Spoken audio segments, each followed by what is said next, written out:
Drop the phone. So they're here. Sweet chestnuts.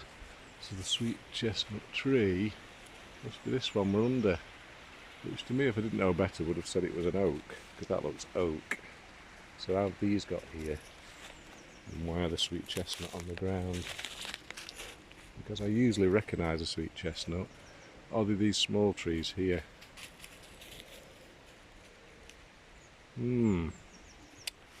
Interesting that.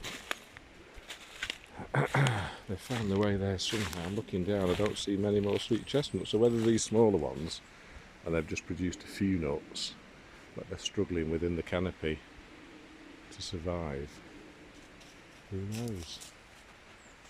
So what I'm going to do now, because I'm here, is I'm going to walk on this little track here. You can tell somebody's walked up it, or deer have used it. It may well be a badger track, or a deer track. Foxes may use it, everything. But you can see that it's just hugging the side of the... We might not be able to see, but I can see it. The side of the valley. Mabel's used it naturally and she's trodden up it. So we're going up to the wall, the dry stone wall at the top, to see what features we can see above that, and it becomes increasingly difficult to get through and round. Make a little detour here, watching my eyes as I go for pokey sticks that have your wits about you. You can see up here that people never come up here. I'm probably the first person that's been up here for ages. But there is a track that follows the edge of the wall. There's these old sycamore at the top as well. The old sycamore, which I've not seen anywhere else in the wood. And this beautiful field, grazing field at the side here. A nasty big pylon, right in the middle of it. But the wood. Mabel, come down. She's gone straight up onto this 4.5 foot high moss covered wall. Mabel, don't go over. Come on down. There she is. So her athleticism is such that she's just gone from there, bang, straight up onto there. 4.5 foot, I would say, with no worries or trouble to have a look around. But there's barbed wire the other side.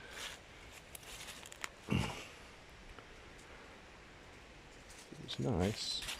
So what do we do now? So we come to this little area, not bothering anybody or troubling anything. We've come off piste a little bit.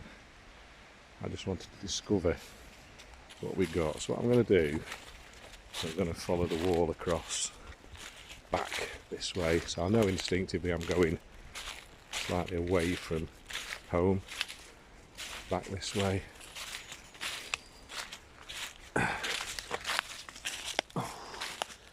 Go on then.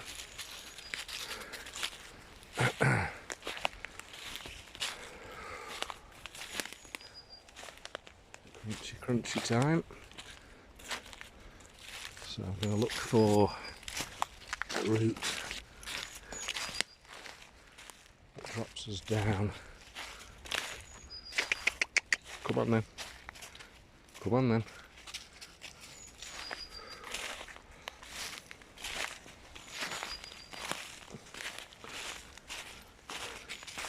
Drops us down into the valley bottom.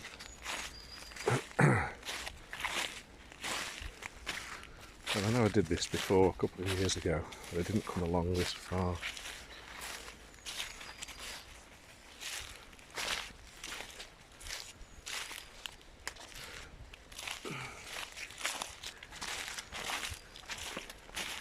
So I just met a couple down in the bottom as I was walking up. I've just seen a big hare there running in that field. Lovely. So that's grazing up in that top field out in the open. I could tell instinctively it was a hare straight away by the long back legs, the way it was running. It's disappeared again now. So they're lovely animals. Very different to rabbits in the behaviour. Now then, I see my laces undone, just bear with me. Down. There we go. Oh dear. So they say, don't they, once you get old and a bit fat, if you're preparing to bend down, always have a plan to do 2 or 3 things when you're down there at once, so you don't have to keep bending up and down. Good advice, to be honest. Always like that one. So we're dropping down here. It's a little less wooded. So I'm going to walk back down through, and hopefully the camera's picking up that beautiful sunlight, which gives us all that vitamin D that we need in his skin, in his system. I've started taking a vitamin D supplement, multivitamins and minerals, but extra vitamin D because we're not getting enough in the winter time apparently. Those white skinned folk, lighter skinned, well, any skinned actually. My partner's Caribbean heritage, and that can be a big problem if you're not absorbing anything into your skin.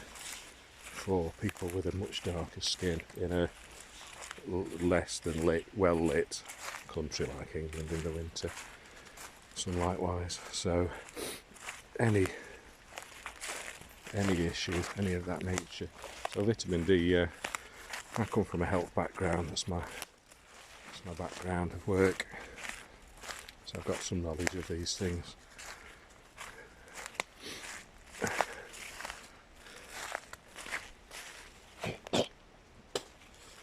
So actually what it's done, it's brought us back round in a loop to where I first thought to explore, back down to the little stream where we can jump over.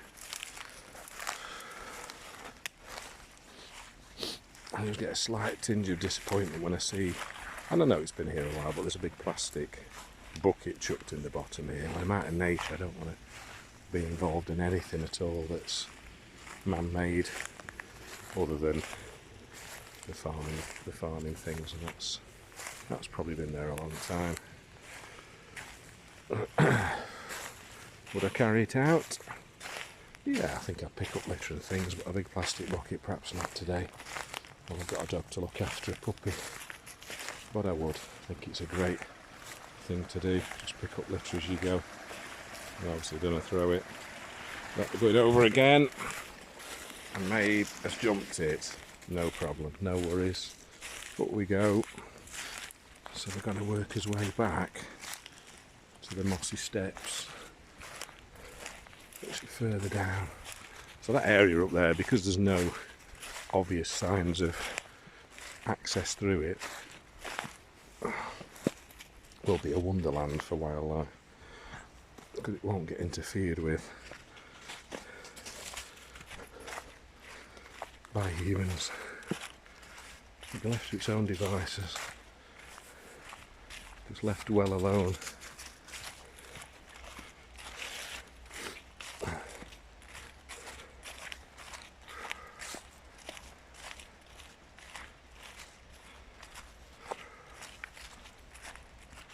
So I think these videos as well will probably be good to put on for your dog. We've been watching the TV for Dogs channels recently, and I think dog walking, I'm sure I've read or heard something in recent years about dogs possibly getting more intelligent generally because of their evolving.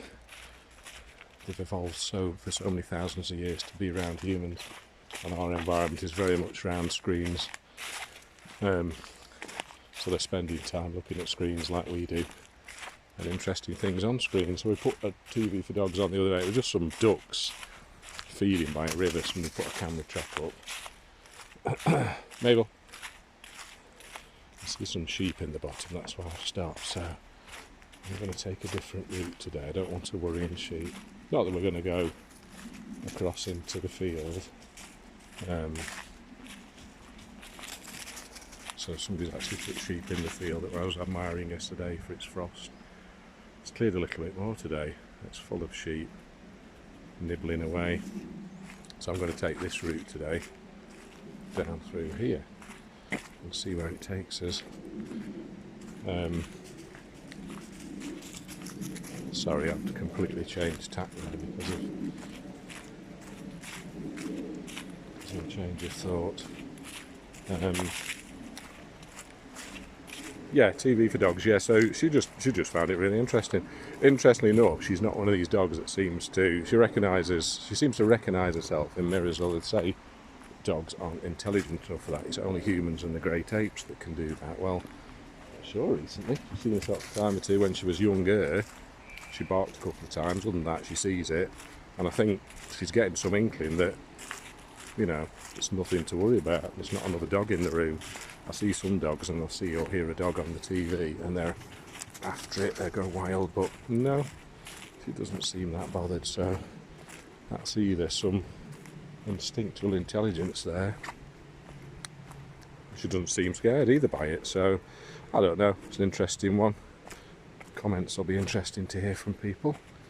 Oh yes, now this takes us back down, doesn't it, down to the road, but on the map it does cut up through here and up to the top, but then up through the fields at the top, and this is what I'm trying to work out. This is what I am trying to work out. So I think what we'll do now, we'll sign off here because we're back down to the stream in the bottom, and I'm going to take her back down because I'm needing something to drink and she'll be getting ready for a lunch. So we'll explore this one again, but like I say, talk on the video, you see the public footpath signs there again that we looked at. Somebody's put that up, haven't they? So it is a proper public footpath up through here. So I'll just carry on exploring it when I have a dog walk. Yeah, put things like this on for your dogs when they're sat with you or sat on their own. The dog do when they're a bit older. Leave the TV on. See, they might be interested in it. Who knows? Comments appreciated. Please like and subscribe if you like the channel. It's Simon Ball, BALL, and we'll keep doing a few more of these. Mainly as well, this is for my use, so I can upload my own walking videos to YouTube and just leave them there for posterity, for people to, especially family members, to deride me and take great fun in taking the mickey out of me, which I find really interesting and funny. Anyway, bye for now.